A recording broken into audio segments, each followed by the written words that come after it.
Hey there, and welcome. Today, we are pulling back the curtain on one of the most powerful and often invisible forces that shapes our world: public relations. Before we jump in, if you're a fan of explainers that get right to the good stuff, do me a favor and hit that like button and be sure to subscribe for more. All right, let's get into it. So I want you to picture this. It's Moscow, 1991. The city is in chaos. There's a military coup trying to overthrow the government. And in the middle of all this tension, someone takes a photograph and scribbles this little note on the back. Seems pretty straightforward, right? A little piece of history. But the story behind this photo, well, it's anything but simple. Because, it turns out, that photograph was taken at a charity event for orphans. And the main attraction? A giant electronic cow with the Milky Way logo on it, built to moo and wag its tail for the kids. Yeah, you heard that right. This whole bizarre scene, sponsored by a chocolate company, was a planned PR event that just happened to land right in the middle of a political revolution. This moment perfectly captures the strange, and often completely unseen, power of PR. Now, a mechanical cow at a coup is, a uniquely modern kind of weird. But the actual practice it represents, the art of shaping what the public thinks, is one of the oldest games in town. It's an art that's been perfected over thousands of years. This art of persuasion has been evolving for a long time. Way back in ancient Greece, you had philosophers and sophists mastering rhetoric to win over crowds. Jump forward to 1622, and the Vatican creates something called the Congregation for the Propagation of the Faith. And yes, that's literally where we get the word propaganda.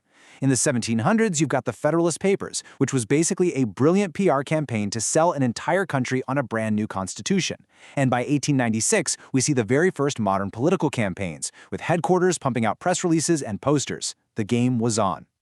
So yeah, the history is deep, but modern PR isn't just about crafting a good argument anymore. It's also a science. It's a science that targets the hidden architecture of our own minds, understanding what makes us tick, often in ways we don't even realize. Let's start with a key tool in the PR toolbox, the stereotype. The best way to think about them is as mental shortcuts, little pictures in our heads that help us filter reality. PR professionals know how to use these shortcuts to frame a message so we accept it without too much thought. But what happens when a massive, multi-billion-dollar company gets the stereotypes disastrously wrong? Well, you get the Euro-Disney fiasco. It was a legendary cautionary tale. Disney basically assumed that European tourists would act just like American ones, and whoops, it was a total catastrophe. They expected all-day snacking. Europeans have strict meal times. They built hotels for quick trips. Europeans take longer vacations. And the biggest one? The no-alcohol policy. A huge cultural blunder in places where a glass of wine with lunch is just normal. This failure to understand cultural stereotypes cost them almost $1 billion in just the first 18 months. Ouch. If you go even deeper than stereotypes, you find archetypes. These are those powerful universal stories that the psychologist Carl Jung talked about. The hero, the rebel, the sage. These are patterns that are basically baked into our DNA.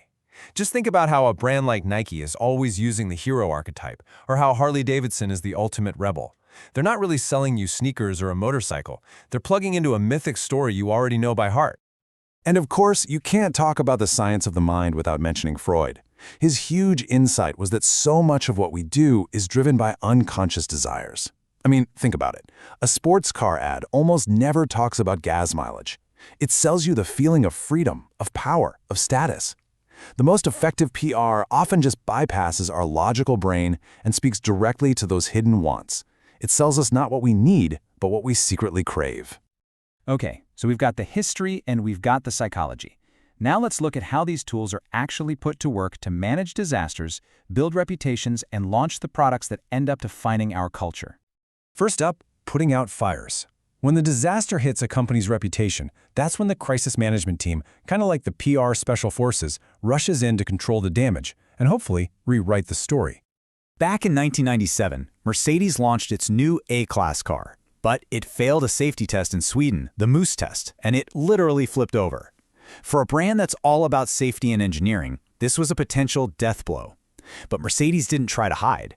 They immediately held a press conference, recalled every single car, redesigned the whole thing, and then invited the same journalists back to test the new, much safer version. Incredibly, they turned a total disaster into a story about their absolute commitment to quality.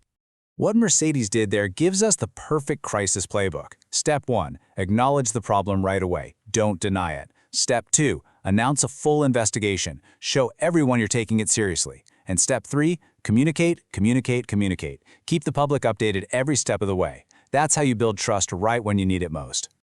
But PR isn't always about reacting to bad stuff. A lot of it is about being proactive, about building a great story right from the start. This is the art of crafting a public image. You know, sometimes the most powerful PR moves are the simplest ones. During a really tense TV interview, Russian President Boris Yeltsin just took off his suit jacket. It was such a small gesture, but it instantly made him look less like a stiff politician and more like a regular guy. That one little act was a PR masterstroke that helped him connect with millions of people on a purely emotional level. And what about all the stuff we buy? Making a product an icon isn't just about good design. It takes an equally iconic PR campaign to launch it into the world and make it a part of our culture. The launch of the Ford Mustang is a legendary example. The campaign was just a symphony of smart PR. First, they scrapped the original name, Torino, because they were worried it would stir up gossip about Henry Ford's personal life. They held a massive press event with 70 Mustangs for all the journalists. They bought ads in 2,600 newspapers to all run on the exact same day, making it feel like a national holiday. And the genius move? They gave cars to editors to drive for weeks, which guaranteed a ton of positive, authentic-sounding reviews. They didn't just sell a car, they manufactured an American legend.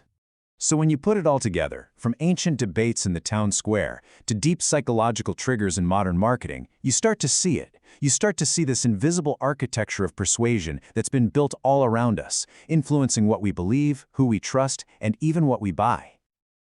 The scholar Frederick Williams wrote this, and it really gets to the heart of everything. Public relations, in all its different forms, is really just the professional, strategic version of the one thing that allows us to build societies in the first place: communication. It's the engine that drives how we agree, how we connect, and ultimately how we're influenced. So, what's the big takeaway from all of this? Well, now that you know some of the blueprints, the appeal to archetypes, the crisis playbook, the carefully crafted image, you have a new lens for looking at the world. The next time you see a big news story, a political ad, or a huge product launch, ask yourself, what are the hidden messages here? What will you notice differently now? And that's a wrap for this explainer. If you found this little peek behind the curtain interesting, please go ahead and hit that like button and subscribe to the channel for more deep dives that make the complex clear. Thanks so much for watching.